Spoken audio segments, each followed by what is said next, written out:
Son, and the Holy Spirit. Good morning. Good morning. Outstanding. In August of 2003, when I returned from Afghanistan, one of the first things I set about doing was trying to regain some sense of normalcy in my life. And this involved very greatly the small parish community that I was a part of. Now, it was a wonderful parish, but it was a tiny community, and our priests couldn't receive a full-time salary. They worked other jobs. Nevertheless, we still ended up with 3 monastics who happened to be in the area attached to our parish. 2 elderly nuns and a priest monk. And as part of their routine that they established, they began praying daily orthros and daily vespers, and in my bid to regain my own sanity, I would very often join them. And so during daily orthros one day, when it came time to read the Psalms, I wanted us to read them together as a group. But one of the nuns sort of offered me a different perspective on participation. She said to me that it was actually the listener who was the active participant in the service because they had the luxury of paying attention and being able to ruminate on what was being said, being able to meditate on it. If something jumped out at you, you could sort of pause and take it in and mull it over a little bit more. The one doing the reading, the reader, had to keep the pace and the rhythm of the reading. They didn't quite have the luxury or the privilege to step back and reflect on what was being said. And so we would take turns providing this service to one another. And this was the first time that anyone had ever presented receptivity to me as a type of active participation. But this tension between active participation and a passive approach, between activity and passivity, cuts to the core of the problem in today's gospel reading, because it is very, very easy to hear the parable of the sower and take it in a fatalistic and therefore very passive way.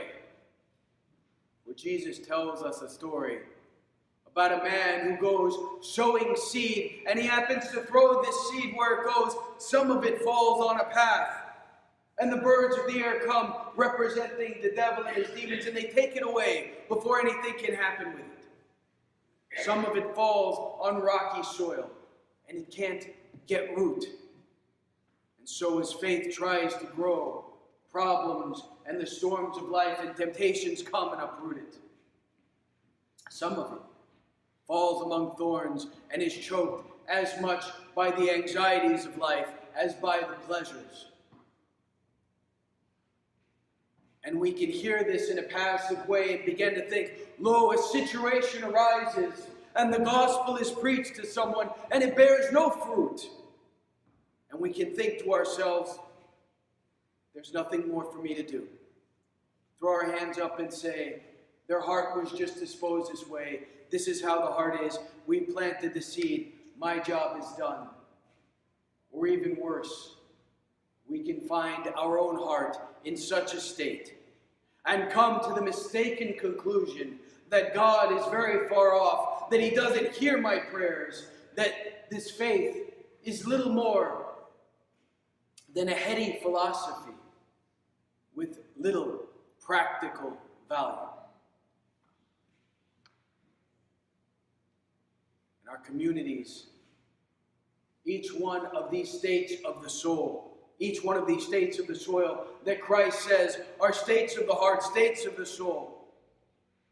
Look at them, whether it's the seed being picked off of the path, whether it's the seed trying to grow among the rocks, but it can't take root, and so the temptations come and uproot it. Whether it's faith that tries to grow among pleasures and anxiety and it gets choked out, each and every last one of these states is marked by the same characteristic, namely passivity. Because passivity is death. Have our communities not suffered so greatly because of passivity? For too long in our passivity, we have expected someone else to say the prayers. We expect someone else to teach. We expect that someone else is going to know the theology. And yet, this very last state that Christ presents before us, this fourth option, this fourth way, that he calls the good soil. He says sometimes a seed of faith falls, and it comes into good soil, that is to say, a good and sincere heart that holds it fast and brings forth fruit in patience. This is not the language of passivity. This is the language of active participation. For far too long, we have allowed in our passivity orthodoxy to be something that happens around us, something that happens in our periphery, done by professionals and specialists, and we become merely spectators witnessing what is going on. Is it any wonder that year after year, decade after decade can pass by, and the riches and depth of content of orthodoxy can be not only not understood, but not appropriated and not grasped? For far too long, we have said it was someone else's job, and we've abdicated that place of active participation. We are so fond of saying that the next generation is the future of the church. But so rarely do we consider that it is even more so that the church, orthodoxy, is their future, their inheritance. But we cannot hand down to them something that we ourselves do not first possess.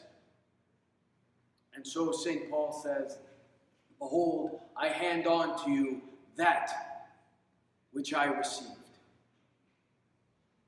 I am not asking you to be scholars,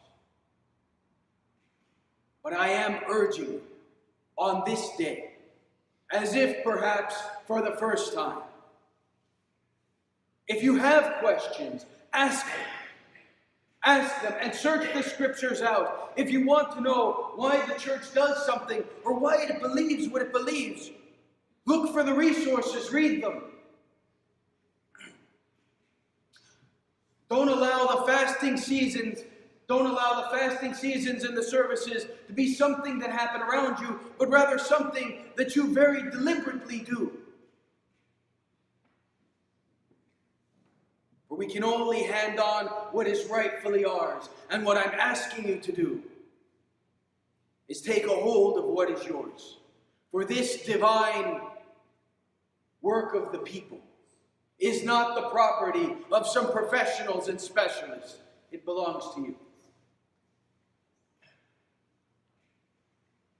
And there is no one else to do it. I am asking you to lay a hold, take possession of this inheritance that is yours, that is here, so that that same next generation can inherit it from you, can receive it from you. For religious faith is not just some divine roll of the dice. It doesn't happen by accident. It comes with hard and painstaking work. It comes with great patience. It comes with difficulty. But it never comes with passivity. Let he who has ears to hear, let him hear.